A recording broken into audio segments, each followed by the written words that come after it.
Okay, Karl, thanks for talking to us. You'll be pleased with that performance this afternoon? I thought it was excellent. To a man, I thought, even going a goal behind, and I think it was one of the only attacks they had. And you know, for a side who were in and around it, as Ilkeston are, and you know, they're a decent side as well.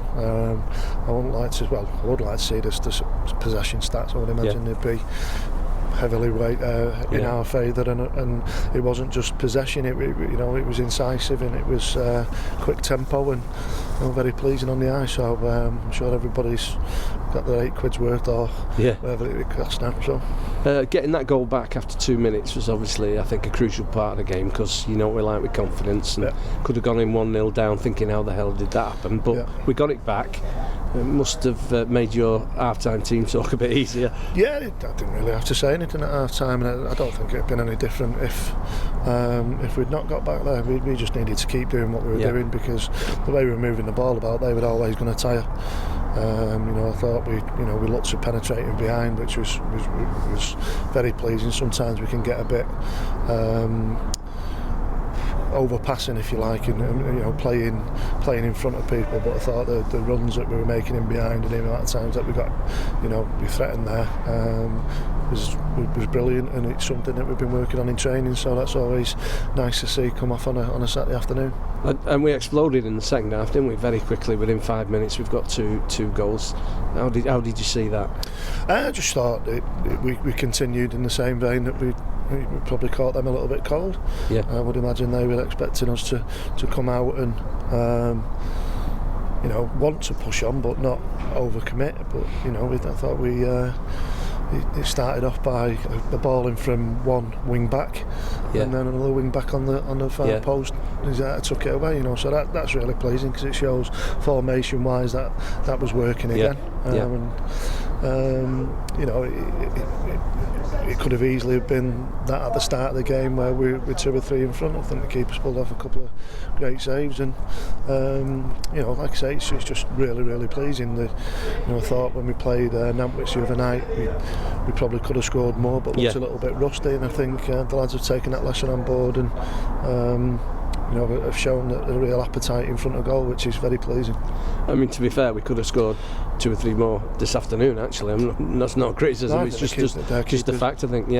Keepers had pulled off some great saves, and also there's been a couple of blocks on the line and good bits of defending from Ilkeston. So like I say, you cannot praise the lads highly enough, but we'll keep our feet on the ground, and we'll roll on to the next game.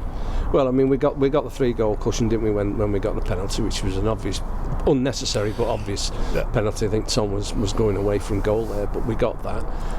I just want to mention a couple of players. I know it was a terrific team performance today, and perhaps it's a bit unfair, but we thought Liam Brownell had an absolutely fantastic game, and he was involved in everything. Took all the free kicks, all the corners, and he had a terrific afternoon. I think Liam's been magnificent since he come to the club. I can count on one hand the amount of, not even half a hand, the amount of performances that have been subpar from him.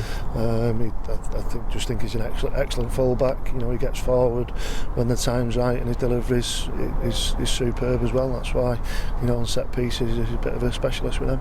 And Callum Byrne certainly controlled it in midfield. I thought, aided by Dean Stott, of course, but I thought Callum had a great game today. Yeah, he does. He's an intelligent footballer, and I think the lads have nicknamed him Shavy because of the way that he holds on to the That's ball. A lot to live up to, Carl. Yeah, definitely. But a little joke between themselves. But he's that type of player where he'll invite challenges in and somehow keeps the ball in our favour, kind of stuff. So, like I say, I think everybody was absolutely magnificent today. I think Jerome Wright, since he's come back, has been nothing short of miraculous. May that continue.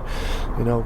Tom Davis, Adam Jones, Charlie Raglan, every single one of them today deserves a massive pat on the back, and that includes the people who went on. The Ashley Mulholland who went on. Lee Neville, I thought it was magnificent. Yes, as he was the other night. I thought he did really, really well in that 3 in there. So it shows that we've got the strength and depth that's going to be needed for us to make an assault on the league. I mean, it worked really well today. Is it a gamble playing Charlie and Tom Davies and Adam at the back? I mean, the second half, I thought Adam was absolutely outstanding, wasn't he? Yeah, no, I don't think it's a gamble. I wouldn't be doing it, but I'm not really a gambling man unless I've got the odd stat right in my favour. But right. It's a formation that we had a look at, and it enables us to get two forwards, two recognised centre forwards on the pitch. Whilst also giving us the security of being quite solid, and also having the overloading midfield to keep possession of the ball. So that's the thinking behind it. And like today, we went 4-4-2, and later on in the game, and I thought we were excellent in that as well. We created some good chances. That's a little bit more susceptible to counter attack, but I thought we did it really well. And we've got another home league game next Saturday against Droylsden, and every time you mention that, people have just said to you, people keep talking about Durham. We won't go over that, but we've obviously got a winnable game next Saturday if we do the job right. But midweek we've got to do some cup game as well. So what's your thinking on that? There's a few little niggles that we've got around the squad, so we'll have a look at them. We'll assess them on Tuesday before going down there. We want to win. We want to win on Wednesday. There's no doubt about that. We're only 2 games from a possible final, and how much that means to everybody, including me and the players. So we'll have to assess what we've got. There are lads who need games, like I say, but they're in FC United's first team squad, so they'll be able to perform. Finally, on the goalkeeper front, Dave Carnell's done pretty well last few games, I think. Credit to him. I'd say more than pretty well. After a difficult start, he's come good, hasn't he? Magnificent. I said it the other week. Someone was asking about it. James Spencer, when James Spencer first came to the club, there was a couple of bits of criticism thrown his way. Every player who comes in, they're going to take time to settle in. And I think we're seeing now that Dave's been absolutely magnificent. From the Marine game into the Nantwich game, his positioning and the way that he controls his back line is first class, and he's also can pull off sides when needed to be. Can I just ask you about Spenner's injury and what the situation is with that? It's a little bit confusing. I'm not sure. He needs an operation. Right. He's got a torn cruciate ligament, which he's going to need operating on. So. Great big blow for Spen. He just got back in at a file game, and for something like that to happen is a real shame. But we'll nurse him back. We'll make sure he gets the best rehabilitation possible, and make sure that he's in the best health, if you like, to be back as soon as possible and challenging for the first team spot. Right, I'm sure we all wish Spenner the best, actually. Yeah. Well, great performance this afternoon, Karl. Well done. Thanks for talking to us. No problem. Thanks a lot. Cheers.